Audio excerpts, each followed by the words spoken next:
بالله من الشيطان الرجيم.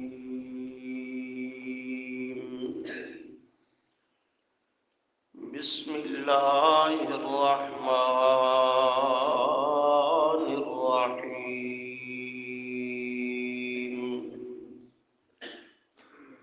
ومن يهد الله فهو المهتد ومن يضلل فلن تجد لهم أولياء من دونه ونحشرهم يوم القيامة على وجوههم عميا وبكما وصما مأواهم جهنم كلما خبت زدناهم سعيرا. صدق الله العظيم. اللهم صل على محمد وعلى آل محمد كما صليت على إبراهيم وعلى آل إبراهيم إنك حميد مجيد. اللهم بارك على محمد وعلى آل محمد كما باركت على إبراهيم وعلى آل إبراهيم إنك حميد مجيد.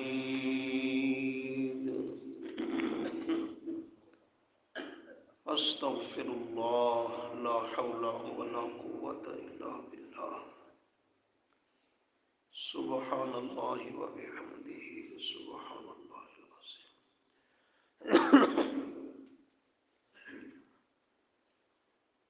گزشتہ سبق کی آیتوں میں آپ حضرات کے سامنے یہ مضمون ذکر کیا گیا کہ مشرکین کفار عرب وہ طرح طرح کے اعتراضات اور عذر بہانے بناتے تھے، ایمان قبول کرنے کے لیے تیار نہیں تھے، اپنی ضد انا اور ہٹ دھرمی پہ ڈٹے رہے، گمراہی کو نہ چھوڑا، ایمان اور ہدایت کو قبول نہ کیا، تو دنیا میں بھی ہلاکت اور بربادی اور آخرت بھی ان کے لیے نقصان اور خسارے کا سامان بنا. اور وہ خوش نصیب اور سعادت مند جن کے دل اور سینے ضد و عناد تعصب سے پاک تھے، انابت طلب حق کی جستجو کرنے والے تھے، اللہ تعالیٰ نے اپنے فضل سے ان کو میرے محبوب صلی اللہ علیہ وسلم کے قدموں میں لا کر آپ کا سچا غلام اور وفادار بنا دیا. سبحان اللہ. تو زندگی دنیا کی بھی بامقصد بن گئی اور آخرت میں بھی عزت، عظمت اور نجات انہی کا مقدر ہے. اللہ تعالیٰ نے آج کے سبق کی آیت میں قانون اور ضابطہ ذکر کیا. ایک تو یہ فرمایا کہ ہدایت کا دینا یا نہ دینا یہ صرف اور صرف میرے اختیار میں ہے، میرے سوا نہ کوئی کسی کو ہدایت دے سکتا ہے، نہ کوئی کسی کو گمراہ کر سکتا ہے. اس کا اختیار، اس پہ کنٹرول اور اس پر قبضہ یہ صرف رب العالمین کا ہے. یہ اختیار اور اس کا قدرت اللہ نے کسی نبی، ولی، باب اور بزرگ کے ہاتھ میں نہیں دی۔ اگر کسی اللہ کی نیک ہستی، نبی، ولی کے اختیار میں ہوتا، کسی کو ہدایت کا دینا یا نہ دینا، کسی کی کھوٹی قسمت کو کھڑا کرنا یا نہ کرنا، کسی کا مقدر بدلنا یا نہ بدلنا، تو پھر حضرت نوح کا بیٹا کنعان کبھی کفر پہ نہ مرتا۔ حضرت نوح علیہ السلام کا بیٹا کنعان کبھی کفر پہ نہ مرتا، اور نہ ہی ان کی بیوی کبھی کافرہ رہتی اور نہ کفر پہ مرتی۔ پیغمبر کا بیٹا اور اس کی بیوی کا کفر پہ مرنا اس بات کی واضح دلیل ہے کہ ہدایت کا دینا یا نہ دینا پیغمبر کے بھی بس اور اختیار میں نہیں ہے۔ اگر کسی اور نیکوکار ہستی کے اختیار میں ہوتا ہدایت کا دینا یا نہ دینا، تو حضرت ابراہیم کا باپ آزر کبھی کفر پہ نہ مرتا۔ جد الانبیاء ہے، اللہ کا خلیل پیغمبر ہے، جسے رب نے خلت کا لباس پہنا دیا، شان عظمت بعد کے سب نبیوں کا دادا پیغمبر، لیکن باپ کفر پہ رہا، کفر پہ مرا۔ بیٹا ابراہیم بار بار زور لگاتا ہے، مسئلہ سناتا اور سمجھاتا ہے، یہ بھی نہیں کہ اس تک کوئی مسئلہ نہیں پہنچا۔ سورہ مریم اس پہ شاہد ہے کہ بار بار اس کو مسئلہ سمجھایا گیا، ہر طرح سمجھایا گیا، لیکن اس کا کفر پہ مرنا اس بات کی دلیل ہے کہ اس کی قسمت کھوٹی تھی۔ بیٹا پیغمبر بھی باپ کی کھوٹی قسمت کو کرا نہیں کر سکا۔ حضرت لوط علیہ السلام پیغمبر ہے، بیوی کافرہ تھی، کفر پہ رہی، کفر پہ مری، جہنم میں چلی گئی، اپنی گھر والی کو ہدایت نہیں دے سکے۔ امام الانبیاء صلی اللہ علیہ وسلم کے دو سگے چچا ابو لہب، ابو طالب، دونوں کفر پہ رہے اور کفر پہ مرے۔ اور ابو طالب کا تو معاملہ بڑا عجیب ہے کہ جب اس کا اخیر وقت آیا تو نبی علیہ السلام خود تشریف لے گئے، اپنے چچا کے قریب جا کے بیٹھے، اسے سمجھایا، اسلام کی دعوت دی، تیری بڑی قربانیاں ہیں میرے چچا، تو نے میرے اوپر پہرا دیا، میرا تحفظ اور حفاظت کی ظاہری اسباب کے اعتبار سے، اور تو نے اپنی قوم اور برادری کے سامنے حصار اور باڑ بن کر میرا تحفظ کیا۔ شیب ابی طالب میں 3 سال قید میرے ساتھ تو نے بھی کاٹی، تیری بڑی قربانیاں ہیں، لیکن اگر ایمان نہیں قبول کرے گا تو یہ سب قربانیاں رائے گاں جائیں گی، کوئی کسی کام اور کھاتے میں نہیں آئے گی۔ انکار کرتا جا رہا ہے، انکار کرتا جا رہا ہے۔ آپ نے آخری جملہ فرمایا اور عجیب فرمایا، فرمایا میں اپنے کان تیرے ہونٹوں کے قریب کر لیتا ہوں، اگر بلند آواز سے سب بیٹھے لوگوں کے سامنے کلمہ پڑھتے ہوئے تجھے عار اور شرم محسوس ہوتی ہے تو میرے کان میں پڑھ لے، تاکہ قیامت کے دن اللہ کے سامنے عرض کر سکوں بلند آواز سے نہ صحیح، میرے کان میں تو میرے چچا نے اسلام قبول کر لیا تھا۔ یہی تیرے لیے حجت، دلیل اور نجات کا ذریعہ بن جائے گا۔ لیکن کہتا ہے اخترت النار علی العار، جہنم دی اگ مینو قبول ہی تے اے نک نہ کٹاؤنا چاہتا،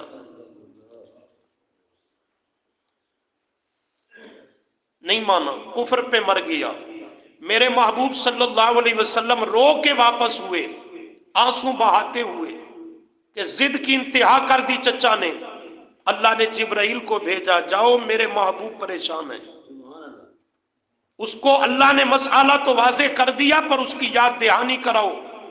سورہ قصص 20ویں پارہ میں اللہ نے آیت نازل فرمائی، اِنَّكَ لَا تَهْدِي، ذرا اس کی زیارت کرو، یہاں سبق پہ نشانی رکھو اور یہ آیت دیکھنے والی ہے۔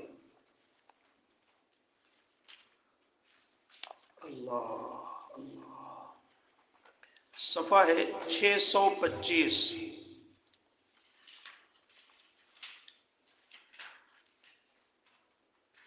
625 آیت نمبر 56، صفحے کے آخر سے چوتھی پانچویں سطر۔ 625 پہ آ گئے ہو؟ انا کا معنی آپ نے کرنا ہے، بڑی آسان آیت ہے۔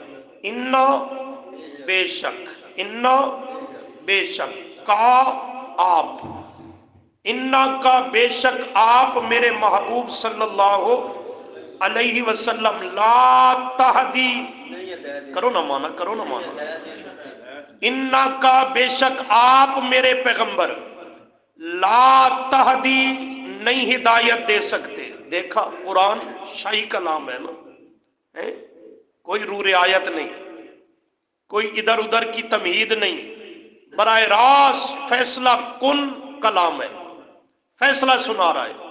میرے محبوب صلی اللہ علیہ وسلم، آپ کی شان عظمت برحق، آپ کا آنسو بہانا بھی برحق، آپ کے دل کا غم اور درد بھی حق، سب کچھ ہے۔ آپ کی نیت، آپ کے جذبات بہت پاکیزہ ہیں، لیکن فیصلہ یہ ہے کہ انا کا سیدھا خطاب کیا، بے شک آپ میرے محبوب صلی اللہ علیہ وسلم، لا تہدی نہیں ہدایت دے سکتے، نہیں ہدایت دے سکتے۔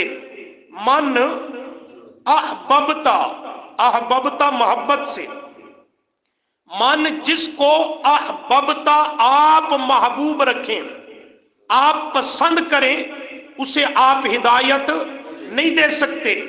پسند کریں، محبوب رکھیں، کیا معنی؟ جس کے لیے کوشش کریں کہ کاش یہ ہدایت پہ آ جائے، کوشش کر سکتے ہیں، پر اسے لا تہدی آپ ہدایت نہیں دے سکتے۔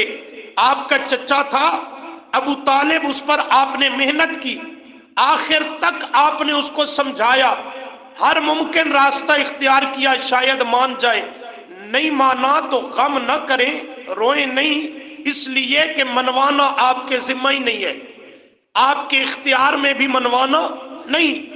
لا تہدی من احببتا، نہیں آپ ہدایت دے سکتے جس کو چاہیں، ولیکن اللہ، سبحان اللہ، ولیکن اللہ، اور لیکن اللہ تعالی یہدی ہدایت دیتا ہے۔ کون ہدایت دیتا ہے؟ سارے بولو، کون ہدایت دیتا ہے؟ اللہ ہی ہدایت دیتا ہے، من یشاء، جس کو چاہتا ہے، من یشاء، جس کو چاہتا ہے، وَهُوَ، اور وہ اللہ، عالم، خوب جانتا ہے، بالمہتدین، کہ کون ہدایت کے قابل ہیں اور کون نہیں ہے، کس کو دینی ہے، کس کو نہیں دینی، کس کے دل میں طلب انابت ہے، کس کو ضرورت ہی نہیں، کبھی ضرورت ہی اس نے محسوس نہیں کی۔ تو یہ آیت نے فیصلہ دے دیا، اور یہی اس کا شان نزول ہے۔ ابو طالب کا کفر پہ مرنا، میرے محبوب صلی اللہ علیہ وسلم کا رو کے واپس ہونا، تب اللہ نے یہ آیت نازل فرمائی۔ اور صحیح بخاری میں کتاب التفسیر کے اندر امام بخاری نے اس آیت کو ذکر کر کے حضرت نبی علیہ السلام کے اس پورے واقعہ کو اور ابو طالب کا کفر پہ مرنا حدیث سے ثابت اور ظاہر کیا ہے۔ آپ دوستوں کو اس کی طرف توجہ دلاؤں گا، آج لوگوں نے ابو طالب کو علیہ السلام اور مومن کہنا شروع کر رکھا ہے، لیکن وہ کہتے رہیں جو مرضی آئے اور جو جی میں آئے کہتے رہیں، اس لیے کہ وہ طبقہ نہ قرآن کو اصلی قرآن مانتا ہے، نہ پیغمبر کے فرمان کو صحیح ماننے کے لیے تیار ہے۔ آپ اہل و سنت دوستوں سے گزارش کرتا ہوں کہ قرآن کریم کے ماننے والوں، اس آیت کا شان نزول پس منظر یہی واقعہ ہے، ابو طالب کا ایمان لانے سے انکار کرنا، اور قرآن کے بعد صحیح ترین کتاب جو ہے وہ صحیح بخاری ہے۔ میرے محبوب صلی اللہ علیہ وسلم کے فرمودات، احادیث کا ذخیرہ اور مجموعہ، اس میں اس آیت کو ذکر کر کے یہ پورا واقعہ حدیث سے بیان کیا گیا کہ اس نے اخیر ٹائم تک ایمان قبول نہیں کیا اور کفر پہ رہا، کفر پہ مرا۔ عرض یہ کر رہا ہوں، اللہ نے آج کے سبق کی آیت میں قانون کی پہلی شق یہ ذکر کی ہے کہ ہدایت کا دینا یا نہ دینا یہ کس کے اختیار میں ہے؟ کس کے اختیار میں ہے؟ اللہ ہی کے اختیار میں ہے۔ وہ جسے چاہتا ہے اس کی قسمت کو کھڑا کر دیتا ہے ایمان اور ہدایت عطا کر کے، جسے چاہتا ہے اس کی قسمت کو کھوٹا ہی رہنے دیتا ہے ایمان اور ہدایت دین سے محروم کر کے۔ یہاں تو نبی اپنے باپ، بیٹا، چچا، بیوی کی قسمت کھوٹی تھی انہیں کھری، یہ امام بری کو اٹھائے پھرتا ہے میری کھوٹی قسمت کرو کھری۔ واہ! وہاں اللہ کے پیغمبر ہیں، یہ تیرے بریوں جیسے، امام بریوں جیسوں سے یہ روئے زمین بھر جائے۔ پیغمبر تو بہت اونچا ہے، کسی صحابی کی خاک پاک کا بھی مقابلہ نہیں کر سکتے۔ نبی کسی کی کھوٹی قسمت کو کھڑا نہیں کر سکتا، اور ان کا امام بری کھوٹی قسمت کو کرو کھری۔ عقل نہ ہوئے تو بالکل بندہ جمن دی تکلیف ہی نہ کرے، معاشرے دے اندر مصیبت ہے پوری۔ دوسرا قانون یا قانون کی دوسری شق یہ بیان فرمائی کہ جب ہدایت کا دینا یا نہ دینا یہ میرے اختیار میں ہے تو پھر میں ہدایت دیتا کس کو ہوں اور محروم کس کو رکھتا ہوں، اس کا تعارف کروایا۔ اور اس کا مختصر جملہ ذہن میں رکھ لو کہ جس کے دل میں سچی طلب ہوتی ہے، تڑپ ہوتی ہے، اور وہ صدق کے دل سے ہدایت کو قبول کرنا چاہتا ہے، سادے لفظوں میں جس دا دل دا برتن تے بھانڈا سدھا ہوئے، اللہ اس کو ایمان اور ہدایت عطا کر دیتے ہیں۔ اور جس دے دل دا بھانڈا برتن ہی الٹا ہوئے تے موسلا دھار بارش برسدی راوے تے ایک قطرہ بھی اندر جاندہ نہیں، تو اسی طرح جس کے دل کا برتن الٹا ہو، ضدی، انادی، گروہی اور فرقہ واریت والا، گندا ذہن اور گندی سوچ اور کتاب و سنت کا مسئلہ قبول کرنے کے لیے تیار نہ ہو، ایسے ضدی انادی کو اللہ ہدایت سے محروم رکھتے ہیں۔ خیر دیکھو، فرمایا وَمَن يَهْدِ اللَّهُ، وَمَن اور جس کو، یہد اللہ ہدایت دے اللہ، رہنمائی کر دے اللہ، کہو بوجہ اس کی انابت کے۔ زیانو کوئی پھٹی دے ہونا چاہیے، کدے کدے آنا تے تو سوات احترامی نہ کریں دے، زیادہ لیٹ آون دی سزا تو نہ پہ دے دے۔ وَمَن يَهْدِ اللَّهُ اور جس کو ہدایت دے اللہ، فَهُوَ پس وہی ہے المہتدی ہدایت یافتہ۔ جس کو اللہ ہدایت عطا کر دے، اس کی حق کی طرف رہنمائی کر دے، فَهُوَ المہتدی تو پس وہی ہے ہدایت یافتہ۔ ومن اور جس کو، ومن اور جس کو یضلل اللہ گمراہ رکھے، گمراہ کرے نہیں، پہلے سے ایمان نہیں تو گمراہ کرنے کا کیا مطلب، گمراہی پہ رکھے۔ وَمَن يُضْلِلْ اور جس کو اللہ گمراہی پہ رکھے بوجہ اس کی ضد و اناد کے، تو فرمایا فلن پس ہرگز نہیں، فلن پس ہرگز نہیں، کبھی بھی نہیں۔ یہ فلن لن ناسبہ یہ دو فائدے دیتا ہے، ایک تو بات کو پکا اور مؤکد کرتا ہے، اور دوسرا اس میں دوام و استمرار کا معنی ہوتا ہے۔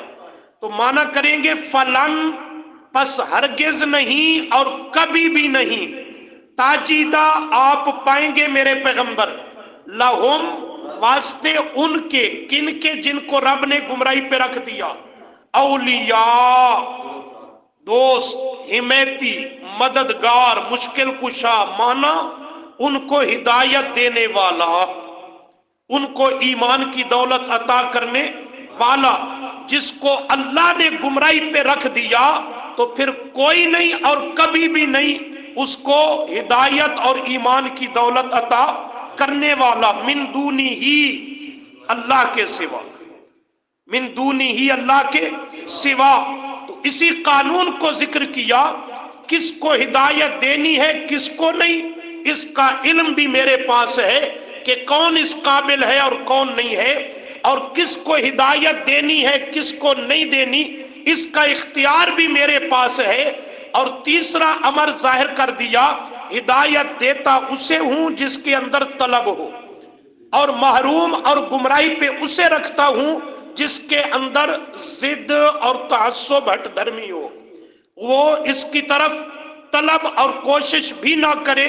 تو بغیر طلب کے اللہ ایمان جیسی نعمت عطا نا قدروں کو عطا نہیں کرتا، قدر کرنے والوں کو اللہ ایمان کی دولت عطا کر دیتا ہے. کہا کرتا ہوں نا قدرہ تھا ابو جہل، میرے نبی صلی اللہ علیہ وسلم کا مکہ میں پڑوسی ہے، مکے کا چودھری اور سید وادی بھی کہلواتا ہے، لیکن ضدی متعصب غلیظ ذہنیت کا مالک، اللہ کے محبوب کا پڑوسی ہونے کے باوجود، آپ کا زمانہ پانے کے باوجود، آپ کی زبان اقدس سے قرآن سننے کے باوجود محروم رہا، محروم رہا. اور باقی صحابہ پہ نظر ڈالیں، حضرت بلال کو دیکھیں، سبحان اللہ، حبش سے آیا اور کوئی حسب نسب اونچا نہیں، مال و دولت نہیں، کوئی عہدہ اقتدار نہیں، کچھ بھی نہیں، دنیا کے اعتبار سے غلام ہے. اور غلام کی عرب کے معاشرہ میں کوئی حیثیت بالکل نہیں ہوتی تھی. بکتا بکاتا ہوا آیا مکہ کی منڈیوں میں اور بازاروں میں، یہاں بھی آ کر کے غلامی کے ایام گزارنے اور کاٹنے لگا. اللہ کریم نے اس کے دل اور سینے کی حال کو دیکھا، اور وہ باطن کے احوال کو جاننے والا ہے، تو اس کے دل کی زمین کو بڑا زرخیز پایا، اس کے دل میں بڑی انابت پائی. اللہ نے اس کو ایمان اور ہدایت کی دولت عطا کی، اور پھر آ کے میرے محبوب کے قدموں میں لا کر اسے نبی کا سچا غلام بنا دیا. حضرت سلمان فارسی کو دیکھو، یہ فارس کا رہنے والا جسے آج ایران کہا جاتا ہے، ایران فارس کا رہنے والا، یہ گھر سے نکلا ہے حق کی تلاش میں. ابھی تک نبی کریم صلی اللہ علیہ وسلم کی ہجرت مدینہ منورہ نہیں ہوئی تھی. یہ مختلف عیسائی پادریوں کے پاس پھرتا پھراتا ہوا کئیوں کی خدمت میں رہا، لیکن کہتا ہے کہیں پہ دل مطمئن نہیں ہوا کہ یہ پتہ نہیں کیا کچھ مذہب اور دین رکھنے والے ہیں. جب آخری پادری کے پاس آیا، راہب کے پاس، اور اس کی خدمت میں کچھ عرصہ رہا، وہ بوڑھا ضعیف کمزور تھا، قریب المرگ تھا، تو اس نے اس کو کہا کہ اب جو آثار مجھے نظر آتے ہیں نا پہلی کتابوں میں جو اللہ نے ذکر کیے اس کے مطابق، تو نبی آخر الزمان کا زمانہ قریب تر نظر آتا ہے صلی اللہ علیہ وسلم. لہٰذا تم ایسا کرو کہ اب کوئی دوسرا راہب نہیں رہا جو صحیح عیسائیت پر ہو. اب تم یہاں سے مدینہ منورہ، تب اس کا نام یثرب تھا، مدینے کا نام پہلے، وہاں چلے جاؤ. تو وہاں یہ پہنچا اور نبی علیہ السلام کی ہجرت کے وہ جو آثار اسے بتائے گئے وہ مدینہ میں دیکھنے لگا، کھجوروں کا ایریا. تو کہتا ہے میں انتظار میں تھا کہ آپ صلی اللہ علیہ وسلم تشریف لائیں. جب آپ ہجرت کر کے پہنچے تو یہ کھجور کے درخت پہ چڑھا ہوا ہے کھجوریں اتارنے کے لیے. اس کو آ کر کسی نے بتایا کہ نبی آخر الزمان مدینہ منورہ تشریف لے آ چکے ہیں. اس نے جا کر تفصیلی واقعہ ہے اسلام قبول کر لیا. تو کہاں سے چلا اور کس رنگ میں، دل میں انابت تھی، طلب تھی، تو رب نے مقصد تک پہنچا دیا.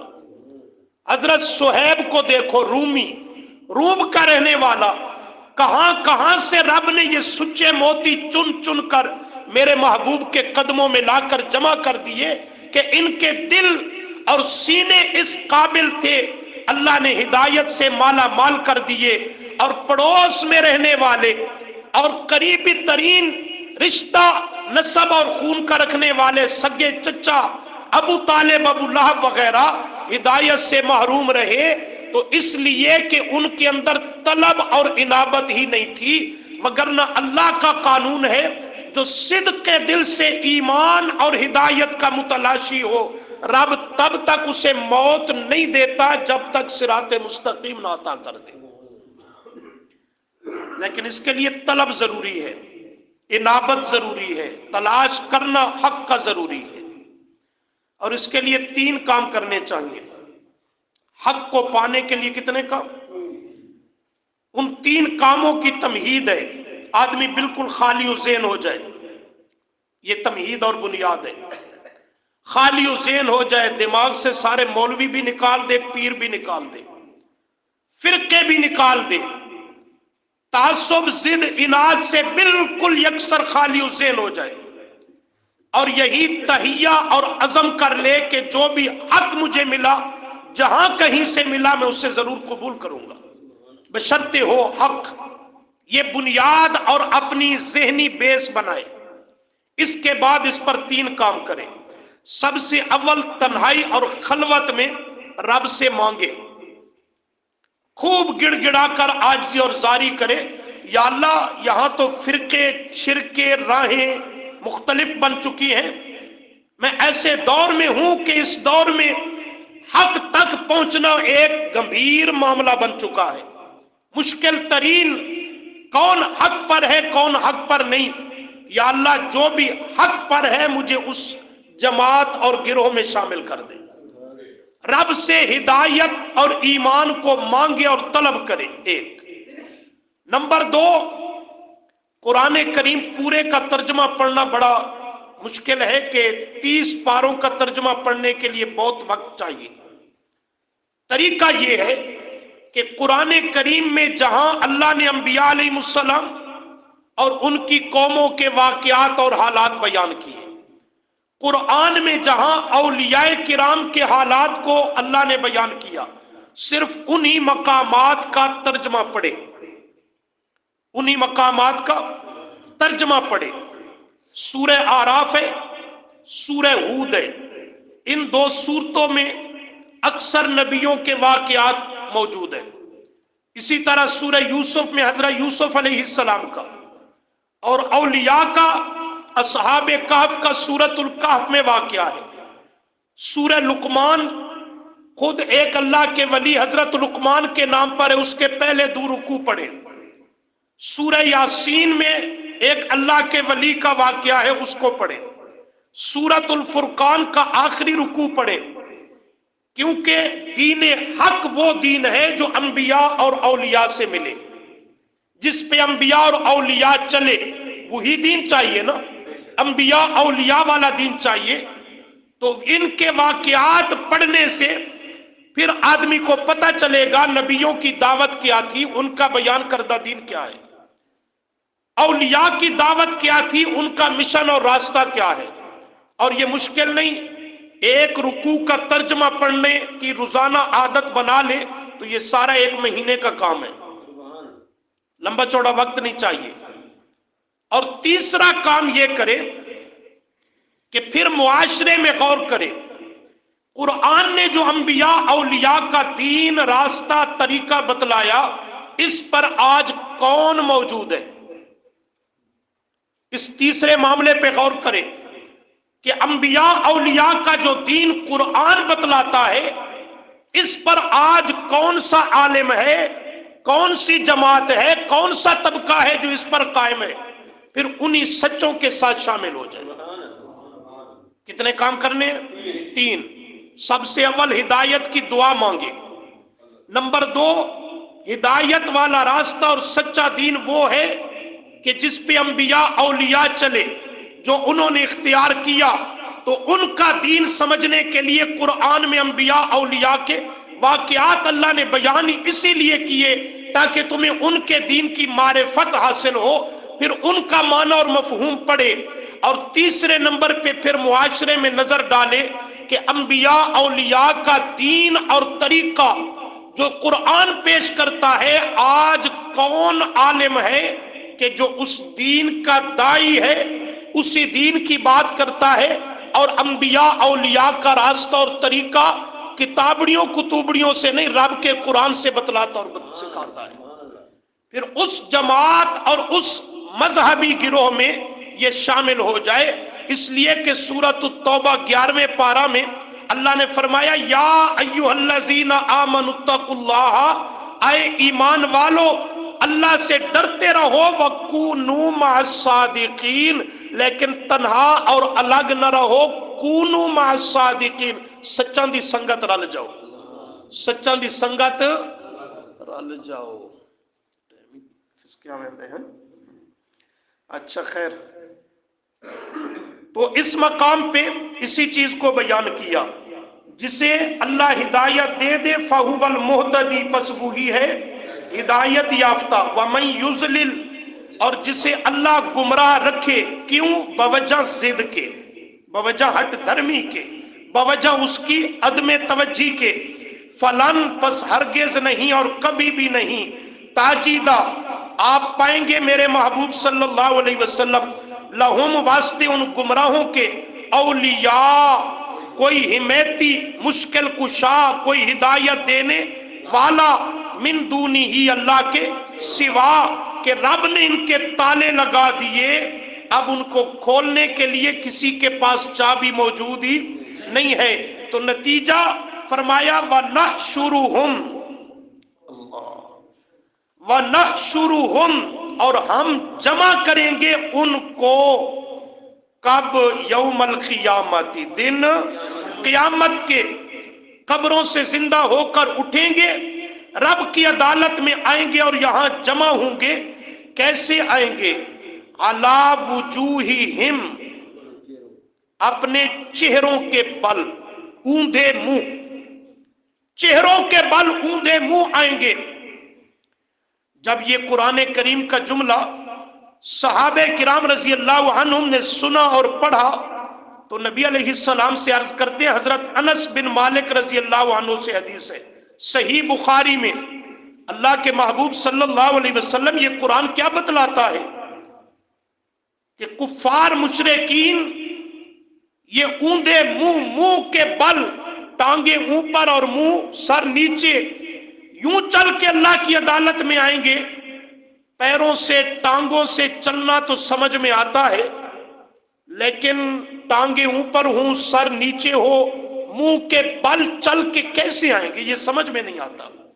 تو آپ صلی اللہ علیہ وسلم نے بڑا مختصر اور جامع جواب دیا، فرمایا جو رب ٹانگوں کے بل انہیں چلا سکتا ہے وہ اوندے منہ کے بل بھی ان کو چلانے پہ قادر ہے، اس کو سب قدرت حاصل ہے۔ تو یہ آئیں گے علی وجوہہم، اوندھے منہوں کے بل آئیں گے، کیوں؟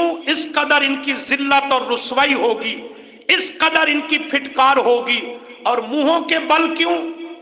اس لیے کہ دنیا میں حق سے انہوں نے یہی منہ موڑا تھا، دنیا میں حق سے، قرآن کے مسئلہ سے یہی منہ موڑا تھا، رب اس کو الٹا کر دے گا، اسی سے سزا اور ذلت کی ابتدا ہوگی۔ تو اوندے منہ چل کر آئیں گے، بس فرمایا نہیں، عمین، اندھے ہوں گے، عمین، اندھے ہوں گے۔ پیچھے آیت گزری ہے، کیوں اندھے ہوں گے؟ پیچھے آیت میں پڑھ چکے ہو، من کان فی ہذہ اعمی فہو فی الآخرۃ اعمی، جو دنیا میں اللہ کے دین سے اندھا اور نابینا بن کے رہا، تھا نہیں، حقیقت میں اندھا اور نابینا تھا نہیں، بن کر رہا، دیکھتے بھالتے اللہ کے دین سے، حق کے دلائل سے اس نے آنکھیں بند کر لی، فَهُوَ فِي الْآخِرَةِ أَعْمَى، وہ قیامت کے دن بھی اندھا اور دیکھنے سے محروم ہوگا۔